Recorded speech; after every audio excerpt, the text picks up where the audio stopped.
Assalamualaikum warahmatullahi wabarakatuh. Pernahkah engkau beribadah, tapi hatimu tetap gelisah?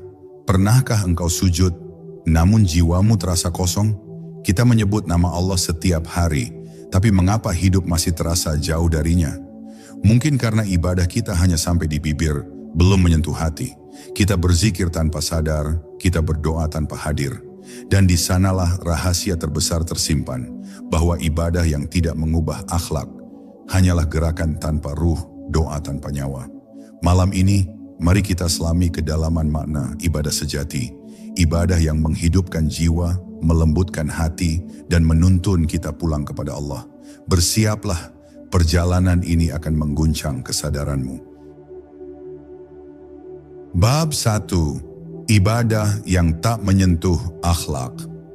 Banyak manusia beribadah dengan tekun, menundukkan kepala di hadapan Tuhan, namun hati mereka tetap tinggi di hadapan sesama.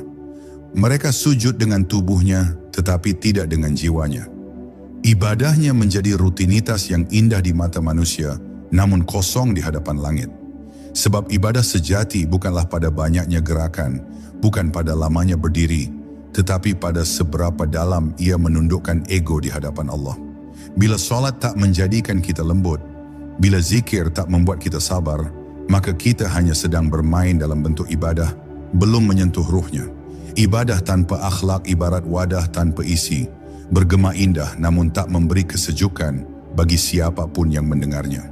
Hakikat ibadah bukan hanya komunikasi vertikal antara hamba dan Tuhannya, tapi juga pantulan cahaya ilahi yang menembus kehubungan sesama makhluk. Jika seseorang benar-benar bertemu dengan Tuhannya dalam ibadahnya, maka pancaran wajahnya akan menjadi teduh bagi orang lain. Lidahnya akan lembut, hatinya akan lapang, dan sikapnya akan penuh kasih. Namun ketika ibadah hanya berhenti di gerakan dan lafaz, maka yang tersisa hanyalah rasa puas palsu. Merasa suci padahal terperangkap dalam kesombongan spiritual. Maka benarlah sabda Nabi bahwa banyak orang yang salat tetapi tidak mendapatkan apa-apa kecuali letih dan penat. Karena yang dinilai Allah bukanlah banyaknya rakaat, melainkan hadirnya hati dalam setiap rukuk dan sujud. Ada rahasia yang halus dalam ibadah yang benar. Ibadah bukan sekadar menepati perintah, tapi menumbuhkan kesadaran akan kehadiran Tuhan di dalam setiap detik kehidupan. Bila engkau salat, bukan hanya berdiri di hadapan Allah, tetapi sadarlah bahwa engkau sedang menanggalkan segala selainnya. Zakat bukan sekadar berbagi harta, tetapi membersihkan hati dari rasa memiliki. Puasa bukan sekadar menahan lapar, tetapi memadamkan nyala nafsu yang ingin menguasai. Dan haji bukan sekadar perjalanan ke tanah suci, tetapi perjalanan pulang menuju fitrah. Semua ibadah itu akan berbuah akhlak bila ia dijalani dengan hati yang hidup. Namun bila hati mati, maka seluruh ibadah hanya menjadi kebiasaan tubuh yang tak pernah menyentuh ruh. Ketika seseorang benar-benar mengenal Allah, ibadahnya menjadi cermin kasih sayang. Ia tidak lagi sibuk menilai ibadah orang lain, sebab dirinya sibuk menyucikan niatnya sendiri. Ia tidak lagi bangga dengan amalnya, sebab ia tahu semua kebaikan hanyalah karunia darinya. Inilah rahasia keikhlasan yang membuat ibadah melahirkan akhlak. Karena hati yang telah disentuh oleh Allah tak mungkin melukai makhluk. Hati yang telah menyatu dalam cinta ilahi akan selalu menebar rahmat walau dalam diamnya. Maka lihatlah seberapa jauh ibadah kita telah mengubah kita. Bukan pada pakaian luar, bukan pada lafaz-lafaz doa yang indah, tapi pada kelembutan yang muncul dari jiwa yang pasrah.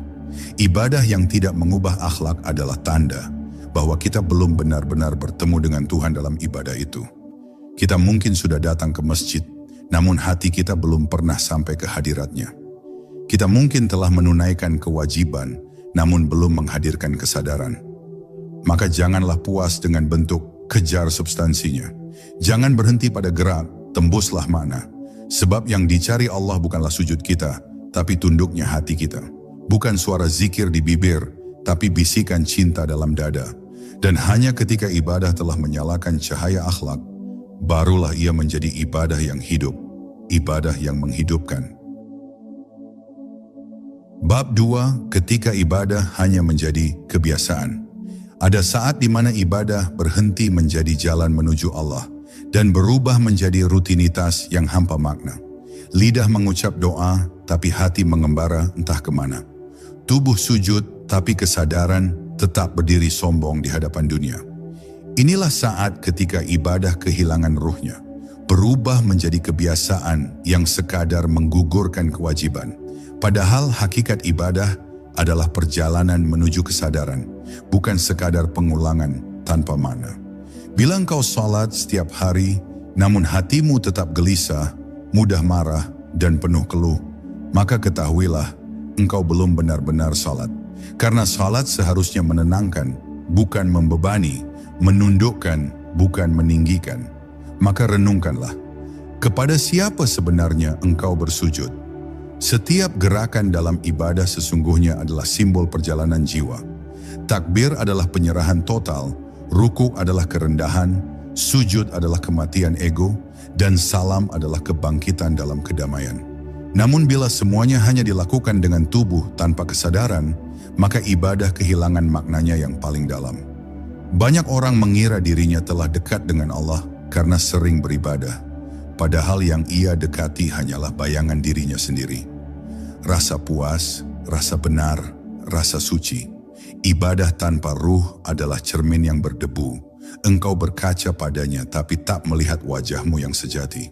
Maka bersihkanlah cermin itu dengan keikhlasan, agar wajah ruhani itu tampak dan engkau mengenal siapa yang sebenarnya sedang beribadah. Sungguh kebiasaan adalah pedang bermata dua. Ia bisa menjadi ladang pahala, namun juga bisa menjadi penjara yang membutakan. Ketika ibadah telah menjadi kebiasaan tanpa kesadaran, ia tak lagi menumbuhkan cinta, hanya mengulang gerakan kosong. Engkau mungkin bangun malam, tapi hatimu masih tertidur. Engkau mungkin berpuasa, tapi nafsumu tetap rakus terhadap dunia. Engkau mungkin membaca Al-Quran, tapi tak satu pun ayatnya mengguncang jiwamu.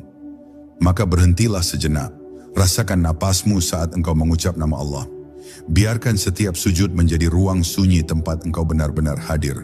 Bukan hanya sekadar menjalankan kewajiban yang harus.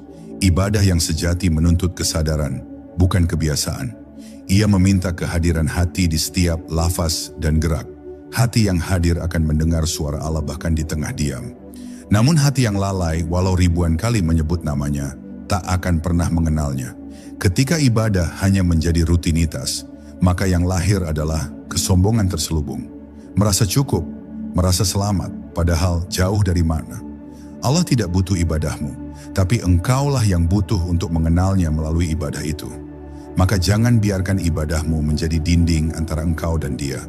Jadikanlah ia jembatan untuk pulang, bukan tembok untuk bersembunyi dari kejujuran. Ingatlah, Allah tidak melihat bentuk, tapi menatap ke dalam hati. Tidak ada ibadah yang diterima bila hati tak hadir di dalamnya. Maka sebelum engkau menggerakkan tubuhmu untuk beribadah, gerakkanlah hatimu terlebih dahulu. Bangunkan kesadaranmu, hidupkan niatmu, dan biarkan ibadah itu mengalir sebagai ungkapan cinta, bukan kewajiban yang dipaksa. Sebab cinta tidak perlu diingatkan untuk hadir. Ia akan datang dengan sendirinya. Dan bila engkau telah mencintai Allah dalam ibadahmu, maka setiap sujud menjadi rumah, setiap rukuk menjadi ketenangan, dan setiap salam menjadi pintu kedamaian. Itulah ibadah yang bukan lagi kebiasaan, melainkan jalan pulang menuju Allah yang Maha Lembut. Bab 3, ketika sujud tak menyentuh hati. Banyak yang bersujud dengan dahi menyentuh bumi, namun hatinya tetap tinggi di atas langit kesombongan. Ia mengira telah merendah di hadapan Tuhan, padahal hanya tubuhnya yang tunduk, bukan jiwanya. Sujud sejati bukan tentang posisi tubuh, tapi tentang kejatuhan ego ke titik paling rendah di hadapan keagungan Allah. Ketika seseorang benar-benar sujud, dunia hilang dari pandangannya. Hanya Tuhan yang tersisa.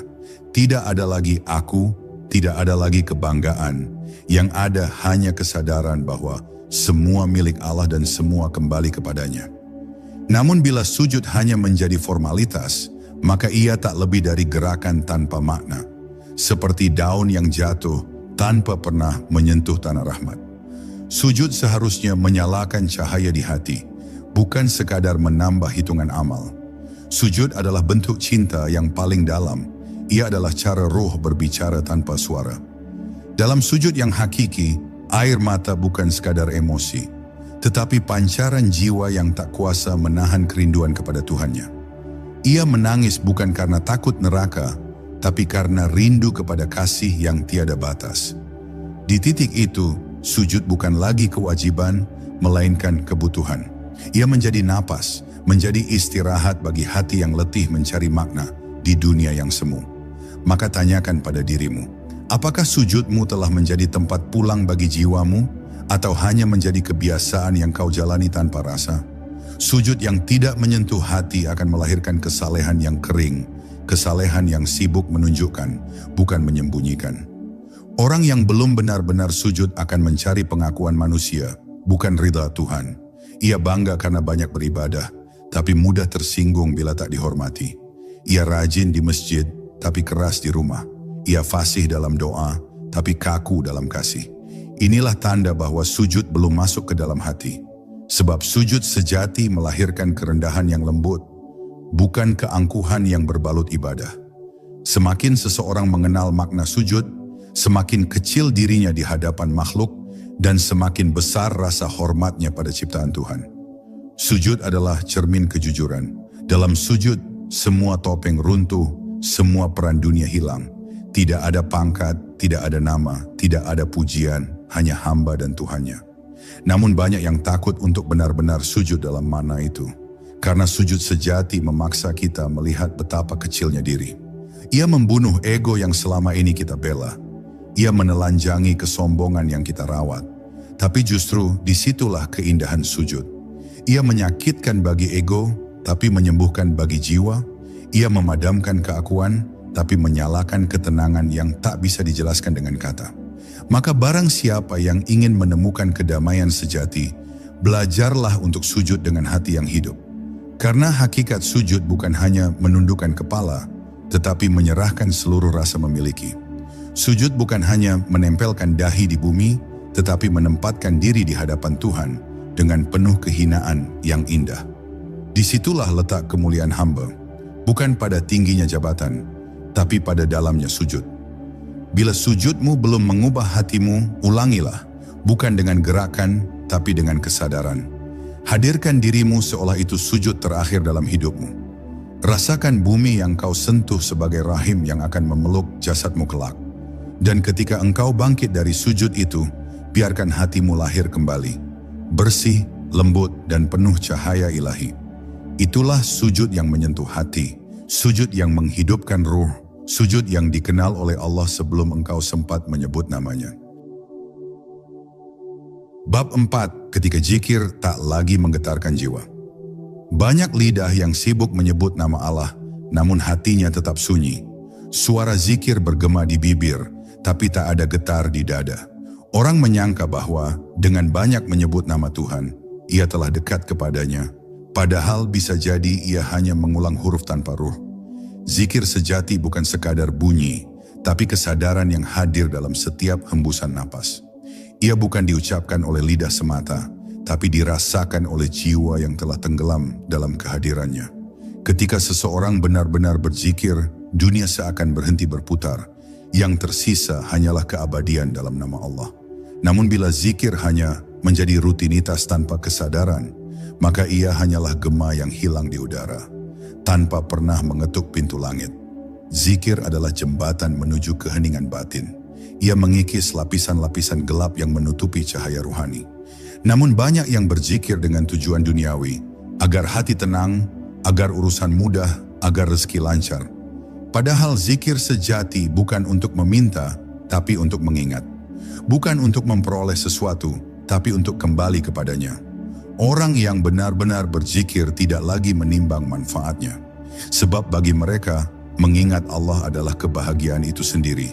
Ia seperti seorang kekasih yang menyebut nama orang yang dicintainya, bukan karena ingin sesuatu, tapi karena rindunya tak bisa ditahan. Maka tanyakanlah pada dirimu, apakah zikir yang kau ucapkan lahir dari cinta, atau sekadar penghibur bagi hati yang masih lalai? Ketika zikir telah menembus hati, ia akan mengubah seluruh pandangan hidup. Engkau akan mulai melihat Allah dalam segala sesuatu, dalam cahaya pagi, dalam napas anak kecil, bahkan dalam kesedihan yang menimpa dirimu. Engkau tak lagi marah pada dunia, sebab engkau tahu semuanya datang dari satu sumber yang sama. Inilah buah dari zikir yang hidup, ketenangan yang tak tergoyahkan, cinta yang tak tergantung pada keadaan. Orang yang berzikir dengan hati akan selalu lembut, sebab hatinya telah menjadi tempat singgah bagi cahayanya. Dan dari hatinya yang lembut itu, lahir akhlak yang meneduhkan bagi siapapun yang berada di sekitarnya. Namun bila zikir hanya berhenti di bibir, maka ia akan melahirkan kesalehan yang kaku. Lidah sibuk memuji Allah, tapi hatinya masih penuh iri, marah dan dengki. Bibir menyebut subhanallah, tapi pikirannya menilai orang lain. Inilah penyakit ruhani yang halus, merasa telah dekat dengan Allah karena banyak berzikir, padahal hati masih jauh dari makna kehadiran. Zikir sejati tak akan menumbuhkan rasa lebih baik dari orang lain. Ia justru membuat kita malu karena sadar betapa kecilnya diri di hadapan Yang Maha Agung. Maka berhentilah menghitung berapa kali engkau berzikir. Hitunglah berapa kali engkau benar-benar hadir saat menyebut namanya. Karena satu kali zikir yang tulus lebih berharga daripada 1000 kali yang lalai. Zikir yang hidup adalah zikir yang membuatmu lupa pada dirimu sendiri. Ia menghapus batas antara engkau dan Tuhan, hingga yang tersisa hanyalah kesadaran bahwa tiada yang ada selain Dia. Inilah puncak dari zikrullah, bukan sekadar menyebut nama Allah, tapi hidup dalam nama itu. Hatinya senantiasa terhubung, matanya memandang dengan kasih, lidahnya berbicara dengan lembut, dan langkahnya dipenuhi rahmat. Ia tidak banyak bicara tentang zikir, sebab seluruh hidupnya telah menjadi zikir. Maka jika zikir belum membuatmu lembut, tenang, dan rendah hati, berarti engkau baru memutar hurufnya, belum menyentuh maknanya. Sebab zikir sejati adalah getaran yang mengguncang ruh, membangunkan kesadaran, dan menyalakan cahaya cinta yang tak pernah padam. Cahaya Allah di dalam dada seorang hamba yang hadir. Bab 5. Ilmu yang tak menghidupkan hati. Ilmu yang sejati bukan sekadar kumpulan kata, bukan sekadar hafalan atau dalil yang melekat di lidah. Ilmu adalah cahaya yang menembus kegelapan hati, menuntun jiwa dari keangkuhan menuju kerendahan, dari kebingungan menuju kedamaian. Namun di zaman ini, banyak yang mencari ilmu untuk menjadi tinggi, bukan untuk menjadi dalam. Mereka ingin dikenal pandai, bukan dikenal tawadhu. Padahal ilmu yang tidak membuat seseorang semakin takut kepada Allah adalah ilmu yang belum menjadi cahaya, melainkan hanya bayangan dari cahaya. Ia tampak bersinar di luar, tapi gelap di dalam. Maka berhati-hatilah, karena tidak semua yang tampak berilmu telah mengenal Tuhan yang memberi ilmu itu. Ilmu sejati lahir dari hati yang bersih. Ia tidak datang hanya dari membaca kitab, tetapi dari membaca diri. Karena diri manusia adalah kitab Allah yang paling luas, di dalamnya tersimpan rahasia rububiyah yang tak tertulis di kertas. Barang siapa belajar hanya dengan akal, ia akan menemukan batas. Tapi barang siapa belajar dengan hati yang tunduk, ia akan menemukan kehadiran Allah di setiap pengetahuannya. Itulah mengapa para arifin tidak sombong dengan pengetahuan, karena mereka tahu bahwa ilmu hanyalah pintu, bukan tujuan. Tujuannya adalah makrifat, pengenalan sejati kepada Allah. Dan pengenalan itu tidak bisa diperoleh dari buku, melainkan dari nur yang Allah letakkan di dalam dada hamba yang Dia pilih. Banyak orang pandai berbicara tentang agama, namun sedikit yang benar-benar hidup dalam kebenaran itu. Lidahnya fasih menjelaskan ayat, tapi hatinya belum tersentuh oleh maknanya. Ia tahu apa itu ikhlas, tapi tidak ikhlas. Ia mengajarkan sabar, tapi mudah tersinggung. Ia mengutip hadis tentang kasih sayang, tapi ucapannya melukai. Inilah tanda bahwa ilmu belum menembus hati. Ia hanya berhenti di permukaan pikiran. Dan ketika ilmu tidak menghidupkan hati, ia justru menjadi hijab yang menutupi dari kebenaran. Orang merasa sudah tahu, padahal yang ia tahu hanyalah kulitnya. Ilmu yang tidak melahirkan akhlak adalah ilmu yang belum menemukan jiwanya. Ia seperti bunga tanpa aroma, indah dipandang tapi tak menyejukkan ruh siapapun yang mendekat. Sejatinya ilmu adalah amanah. Ia bukan untuk membanggakan diri, tetapi untuk menuntun diri dan orang lain menuju cahaya Allah. Orang yang berilmu tapi tidak lembut adalah orang yang kehilangan ruh dari ilmunya. Sebab ilmu yang benar akan membuat seseorang semakin rendah hati, bukan semakin merasa tinggi. Semakin tahu, semakin takut. Semakin paham, semakin malu. Ia tidak akan tergesa menilai, tidak mudah menyalahkan, sebab ia melihat bahwa setiap makhluk berjalan di jalan takdir yang digariskan oleh Allah dengan kasih-Nya. Inilah tanda ilmu yang telah hidup dalam hati. Ia menumbuhkan kasih, bukan perpecahan, menyalakan cinta, bukan kebencian. Maka renungkanlah, untuk apa engkau mencari ilmu? Apakah untuk menambah pengetahuan atau untuk menambah kesadaran? Sebab ilmu yang tidak menambah kesadaran hanyalah beban bagi jiwa. Ilmu yang sejati akan membuatmu diam lebih banyak daripada berbicara, karena hatimu sibuk berdialog dengan Tuhan. Ia membuatmu memandang dunia dengan pandangan rahmah, bukan hukuman. Dan ketika ilmu itu telah berbuah makrifat, engkau akan memahami bahwa segala sesuatu adalah ayat Allah, bahwa setiap peristiwa adalah pelajaran, setiap manusia adalah guru, dan setiap napas adalah pengingat. Inilah ilmu yang menghidupkan hati, ilmu yang tak hanya menerangi pikiran, tapi menuntun ruh kembali ke sumber cahaya, Allah yang Maha Mengetahui.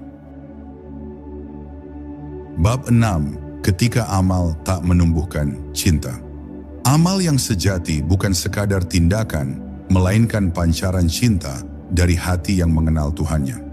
Namun banyak amal yang dilakukan tanpa rasa cinta, hanya karena kewajiban atau kebiasaan. Orang bersedekah agar dianggap dermawan, menolong agar dihormati, beramal agar dilihat baik di mata manusia. Padahal amal tanpa cinta adalah jasad tanpa ruh. Ia bergerak, tapi mati di dalam. Cinta adalah rahasia yang membuat amal diterima di sisi Allah.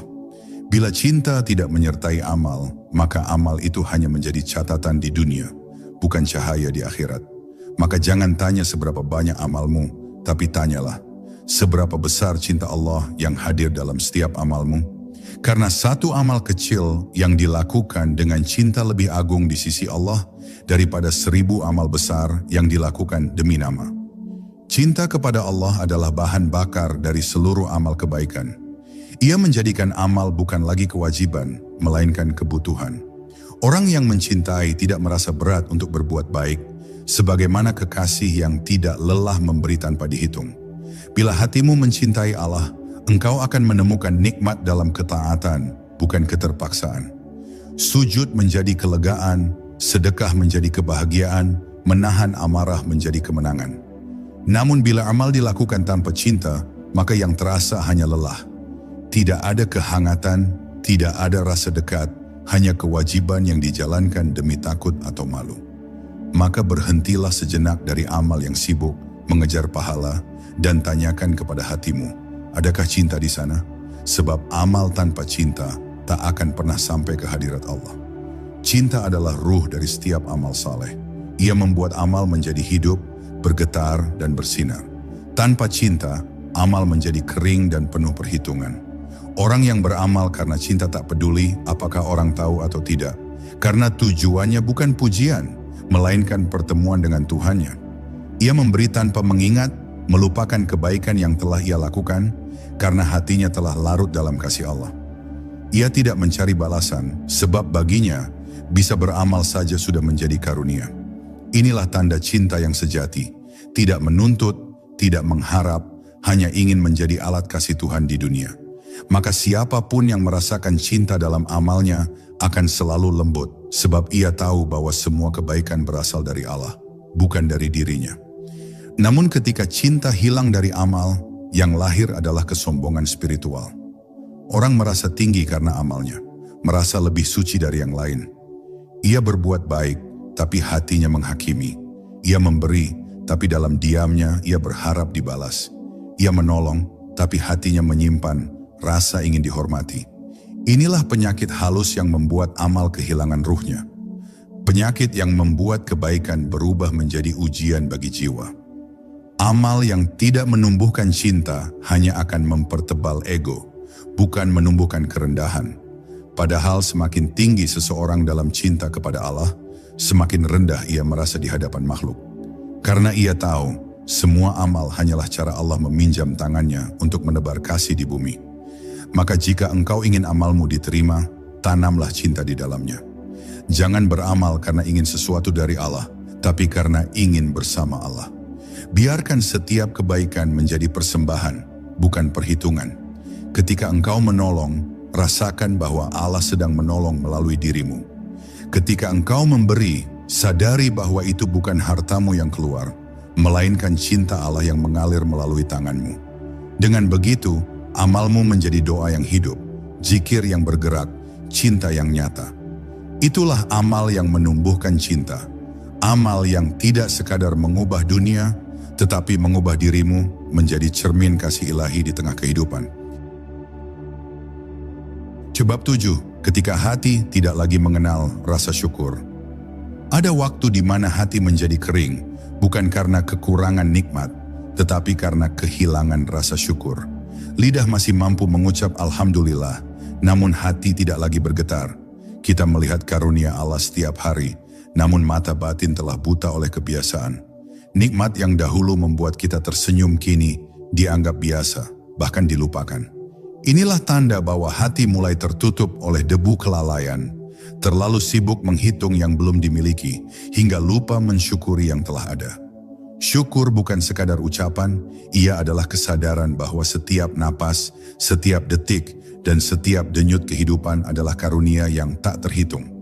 Bila hati tak lagi mampu merasa cukup, maka sebanyak apapun nikmat akan tetap terasa kurang. Syukur sejati lahir dari hati yang mengenal pemberi, bukan dari banyaknya yang diterima. Orang yang mengenal Allah tidak menunggu nikmat untuk bersyukur, karena bagi mereka, bisa mengenal Allah sudah menjadi nikmat terbesar.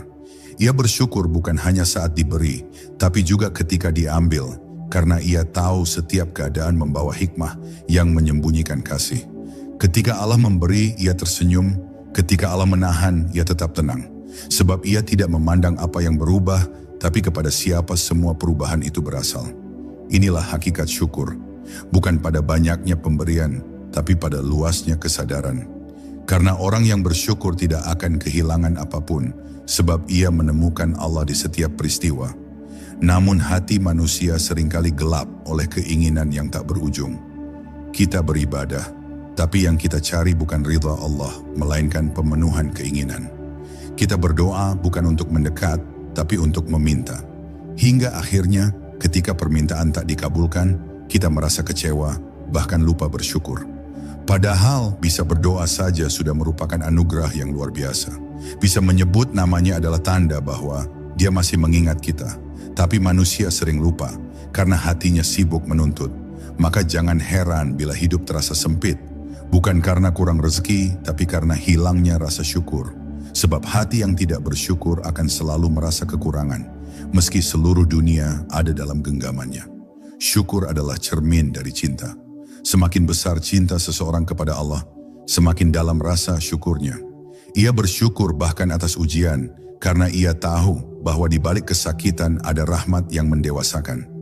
Ia melihat setiap cobaan sebagai panggilan untuk kembali kepadanya. Orang yang bersyukur tidak banyak mengeluh, sebab ia hidup dalam penerimaan. Ia tahu bahwa setiap yang datang dari Allah pasti baik, meski kadang datang dengan wajah yang menakutkan. Maka bersyukur bukan sekadar berkata terima kasih, tapi memandang dengan mata yang jernih, melihat kasih sayang Allah di balik setiap peristiwa, bahkan dalam kehilangan sekalipun. Jika engkau ingin hidupmu tenang, kembalilah kepada syukur. Karena syukur adalah kunci dari kebahagiaan sejati. Ia membuka pintu-pintu rezeki, menghapus rasa iri, dan menenangkan hati yang gelisah. Syukur membuat hidup yang sederhana terasa kaya, dan cobaan yang berat terasa ringan. Maka biasakan hatimu untuk memandang dari sisi kasih Allah, bukan dari sisi kekuranganmu. Lihatlah betapa banyak yang masih bisa engkau nikmati, betapa sering Allah menutupi aibmu, betapa lembut dia menuntunmu meski engkau sering lupa.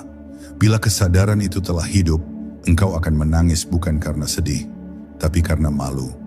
Malu kepada Tuhan yang tak pernah berhenti memberi, sementara engkau sering lupa untuk berterima kasih. Itulah syukur yang sejati. Diamnya penuh makna, tenangnya penuh cinta, dan hidupnya menjadi doa yang tak pernah berhenti. Bab 8, ketika hati tidak lagi takut kepada Allah. Ada masa di mana manusia masih rajin beribadah, masih fasih menyebut nama Allah, namun hatinya telah kehilangan getar ketakutan di hadapannya. Ia masih sujud, tetapi tanpa rasa gentar. Ia masih berdoa, namun tanpa rasa harap dan cemas. Ketakutan kepada Allah bukanlah rasa takut seperti kepada hukuman, melainkan kesadaran yang dalam bahwa kita selalu berada di hadapan Yang Maha Agung. Takut yang dimaksud bukan menakutkan, tapi menundukkan. Rasa gentar yang lembut, yang membuat hati tidak berani berbuat dosa, bukan karena takut siksa, tapi karena malu kepada cintanya. Namun ketika hati telah keras, rasa takut itu sirna. Ibadah menjadi rutinitas. Dosa dianggap biasa dan maksiat dilakukan tanpa rasa bersalah. Inilah tanda hati telah jauh dari nur ilahi. Hati yang hidup tapi tak lagi bergetar ketika nama Allah disebut. Ketakutan kepada Allah adalah tanda kehidupan hati. Ia adalah pagar yang menjaga jiwa agar tidak terseret ke lembah kelalaian. Orang yang hatinya masih takut berarti masih memiliki cahaya kesadaran. Ia mungkin jatuh, tapi cepat bangkit. Ia mungkin tergelincir, tapi segera menangis. Karena ia tahu yang ia takuti bukan murka Allah, melainkan kehilangan kasih-Nya. Namun bila hati telah mati, maka dosa terasa ringan, bahkan manis. Ia tidak lagi malu kepada Tuhan yang melihatnya setiap waktu. Ia tertawa dalam maksiat, lupa bahwa setiap nafasnya dipinjamkan oleh zat yang seharusnya ia hormati. Maka ketika hati sudah tidak takut lagi kepada Allah, berarti ia sedang kehilangan jiwanya. Meski tubuhnya masih berjalan di dunia, rasa takut yang sejati bukanlah ketakutan yang membuat manusia menjauh dari Allah, tapi justru mendekat kepadanya. Takut yang lahir dari cinta membuat hati lembut dan penuh penyesalan, bukan putus asa. Ia menangis bukan karena merasa hina, tapi karena merasa telah jauh dari kemuliaan kasih Allah. Orang yang takut karena cinta akan berusaha memperbaiki diri, bukan menghakimi. Ia berdoa dalam diam, meminta agar Allah menjaga hatinya tetap lembut. Sebab ia tahu, bila hati telah keras, semua nasihat tak lagi menyentuh. Bila hati telah gelap, cahaya ilmu pun tak mampu menembus.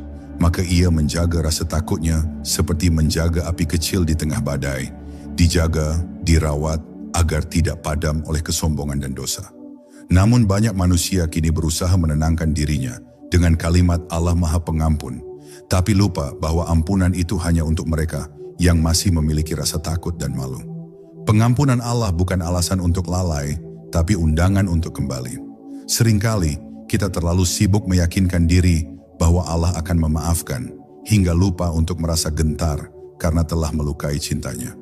Inilah tipu daya nafsu yang paling halus, membuat hati tenang dalam dosa, merasa aman dalam kelalaian. Padahal orang yang benar-benar mengenal Allah akan gemetar setiap kali mengingatnya.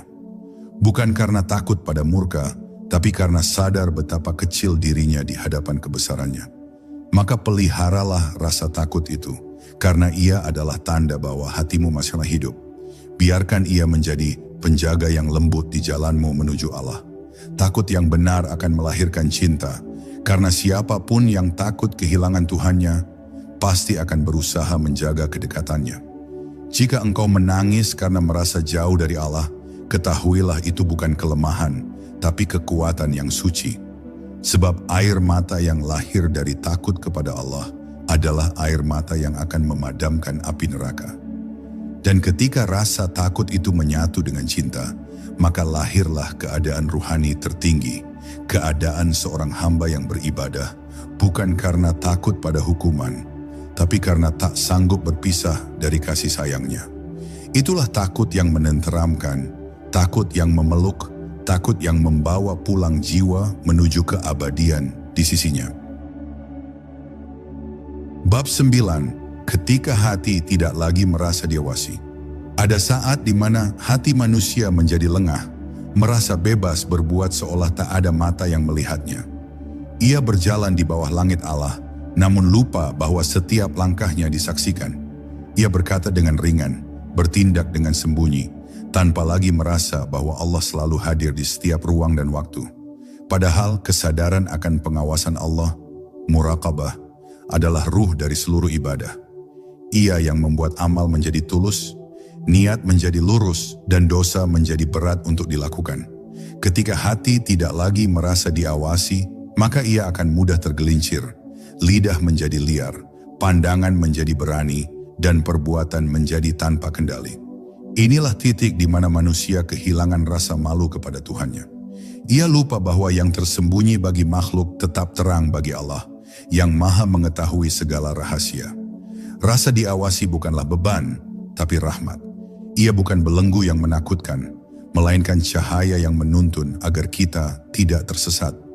Orang yang sadar bahwa Allah selalu mengawasinya akan hidup dengan hati yang tenang, karena ia tidak perlu berpura-pura. Ia berbuat baik bukan karena dilihat, dan menahan diri bukan karena takut diketahui. Ia hidup jujur sebab yang ia jaga bukan pandangan manusia, melainkan pandangan Allah. Ketika rasa muraqabah ini hidup di dalam hati, seluruh gerak menjadi ibadah. Ia berbicara dengan hati-hati, memandang dengan kasih, dan bekerja dengan niat yang bersih. Namun ketika kesadaran itu padam, manusia akan menjadi dua wajah, saleh di depan orang, tapi gelap dalam kesunyian. Ketahuilah, setiap rahasia kecil yang terlintas di hatimu telah diketahui oleh Allah bahkan sebelum engkau menyadarinya. Tidak ada yang tersembunyi dari pandangannya, tidak bisikan, tidak niat, tidak keinginan yang paling halus sekalipun. Allah mengetahui isi hati sebelum lidah mengucap, mengetahui niat sebelum tindakan. Bila kesadaran ini hadir dalam dirimu, engkau akan malu untuk berbuat dosa, bahkan malu untuk berpikir buruk. Namun bila hati telah beku, ia tak lagi peduli. Ia berani melawan perintah Tuhan seolah tak ada yang memperhatikan. Itulah kelalaian yang paling dalam, saat seseorang tidak lagi merasa malu kepada Allah, padahal ia masih diberi kesempatan untuk hidup di bawah kasih-Nya. Orang yang selalu merasa diawasi Allah tidak akan pernah merasa sendiri. Dalam kesunyian, ia merasa ditemani. Dalam keramaian, ia tetap bersama Allah. Kesadarannya menjadi benteng dari segala tipu daya dunia. Ia tidak menipu meski mudah, tidak berbuat curang meski bisa, tidak berbicara dusta meski tak ada yang tahu. Karena bagi hatinya, pandangan Allah lebih nyata daripada pandangan manusia. Inilah puncak dari keimanan yang hidup, berbuat seakan-akan melihat Allah, dan bila tidak mampu, yakinlah bahwa Allah selalu melihat. Dari sinilah lahir akhlak ihsan, kesempurnaan perilaku yang tumbuh dari kesadaran bahwa Allah selalu hadir. Maka hidupkan kembali kesadaran itu sebelum semuanya terlambat. Setiap kali engkau berbuat, tanyakanlah kepada hatimu, apakah Allah ridha dengan ini? Setiap kali engkau berkata, bisikkan dalam jiwamu, apakah ini akan membuatku dekat kepadanya atau menjauh? Dengan begitu, hidupmu akan menjadi zikir yang panjang, dan setiap gerakmu akan bernilai ibadah. Sebab orang yang selalu merasa diawasi tak akan pernah berani berbuat zalim, bahkan pada dirinya sendiri. Ia akan menjaga pandangan, ucapan, dan hati dengan penuh kasih, karena tahu bahwa setiap helaan napas disaksikan oleh Zat yang Maha Melihat. Dan ketika kesadaran itu telah menetap di hati, maka seluruh hidupmu akan berubah menjadi taman kejujuran, tempat di mana setiap detik menjadi ibadah dan setiap diam menjadi zikir. Bab 10. Ketika ibadah menjadi jalan pulang. Akhir dari segala perjalanan ruhani bukanlah sekadar banyaknya amal, bukan pula tingginya ilmu, melainkan tibanya seorang hamba kepada kesadaran terdalam bahwa ibadah bukan tujuan, melainkan jalan untuk pulang. Pulang ke hadirat Allah, ke asal cahaya, ke keheningan tempat jiwa pernah bersaksi, "Ya Allah, Engkau adalah Tuhanku." Setiap sujud, setiap zikir, setiap helaan napas dalam ibadah adalah langkah pulang dari kesesatan dunia menuju kesejatian ruhani. Ketika ibadah dilakukan dengan hati yang hadir, ia bukan lagi rutinitas, tapi perjalanan. Bukan lagi gerakan tubuh, tapi langkah jiwa yang merindukan asalnya. Dan hanya mereka yang memahami makna pulang ini, yang dapat merasakan bahwa setiap takbir, setiap salam, setiap istighfar adalah panggilan cinta dari Allah kepada hambanya. Namun betapa banyak orang beribadah tanpa pernah merasa sedang pulang. Mereka berdiri di hadapan Allah, tapi hati mereka tertinggal di dunia. Lisan berzikir, tapi pikirannya berlari mengejar kehidupan. Mereka menunaikan kewajiban, namun tidak merasakan kedekatan. Padahal ibadah sejati adalah ketika seorang hamba tidak lagi merasa melakukan sesuatu untuk Allah, tapi menyadari bahwa semua itu adalah kasih sayang Allah yang sedang menuntunnya kembali kepadanya. Syalat bukan tugas, tapi pertemuan. Puasa bukan beban, tapi penyucian. Zakat bukan kewajiban, tapi kelegaan bagi jiwa yang belajar memberi. Bila makna ini hidup dalam hati, maka setiap ibadah akan menjadi pengalaman ruhani yang menggetarkan. Seolah setiap kali sujud, engkau sedang mendekati rumah asalmu yang telah lama kau rindukan. Ibadah menjadi jalan pulang ketika hati tidak lagi menuntut balasan, tidak lagi menghitung pahala. Karena cinta sejati tak pernah menghitung. Ia hanya ingin kembali, ingin dekat, ingin diterima. Maka ibadah yang benar adalah ibadah yang meluruhkan ego. Ia menghancurkan keakuan, hingga yang tersisa hanyalah Allah dalam setiap detik kesadaran. Dalam salat yang khusyuk, dalam zikir yang tulus, dalam tangis yang jatuh di tengah malam. Semuanya adalah perjalanan sunyi menuju samudra kasih Tuhan. Saat itulah seorang hamba benar-benar pulang, bukan karena kematian, tapi karena hidupnya sudah menjadi ibadah. Ia tidak lagi membutuhkan tempat untuk merasa dekat, sebab hatinya telah menjadi rumah bagi kehadirannya. Namun untuk sampai di sana, seorang hamba harus melewati jalan yang panjang. Dari ibadah yang kosong menuju ibadah yang penuh makna, dari sekadar kewajiban menuju penghayatan, dari rasa takut menuju cinta. Ia akan jatuh, bangkit, tersesat, lalu menangis lagi. Tapi selama hatinya tetap mengarah kepada Allah, maka langkahnya tidak pernah sia-sia. Karena setiap sujud yang tulus adalah tanda bahwa Allah masih memanggilnya pulang. Tidak ada dosa yang terlalu besar bagi mereka yang masih mau kembali. Tidak ada jarak yang terlalu jauh bagi mereka yang masih mau menempuh jalan ini. Yang dibutuhkan hanyalah satu hal. Kejujuran hati untuk mengakui bahwa tanpa Allah, kita tersesat dalam diri sendiri. Maka ketika ibadahmu telah membuatmu lembut, rendah hati, dan penuh kasih, ketahuilah, engkau sedang berada di jalan pulang. Ketika engkau tidak lagi beribadah karena takut neraka atau ingin surga, tapi karena tidak sanggup hidup tanpa cintanya, itulah saat di mana ibadahmu telah menjadi perjalanan ruhani yang sejati. Di sanalah akhir dan awal bersatu. Seorang hamba kembali kepada Tuhannya, bukan karena kematian, tapi karena hidupnya telah menyatu dengan makna ibadah itu sendiri. Dan ketika Allah menyambutmu dengan kasih-Nya, engkau akan menyadari satu hal, ternyata jalan pulang itu tidak jauh. Ia selalu ada di dalam hatimu, menunggu untuk dibuka oleh keikhlasan sujudmu. Karena sesungguhnya tidak ada jarak antara hamba dan Tuhannya, kecuali kelalaian. Dan tidak ada perjalanan yang lebih indah daripada pulang kepada Dia yang telah menunggumu sejak awal keberadaanmu. Pada akhirnya, bukan banyaknya sujud yang membawa kita dekat kepada Allah, tapi seberapa dalam hati kita tersujud di hadapannya. Ibadah sejati bukan tentang ritual yang panjang, tapi tentang perubahan yang nyata. Ketika akhlakmu menjadi lembut, itulah tanda ibadahmu diterima. Dan saat hatimu tenang dalam cinta Allah, ketahuilah, engkau telah sampai bukan di akhir perjalanan, tapi di awal kepulangan yang sejati.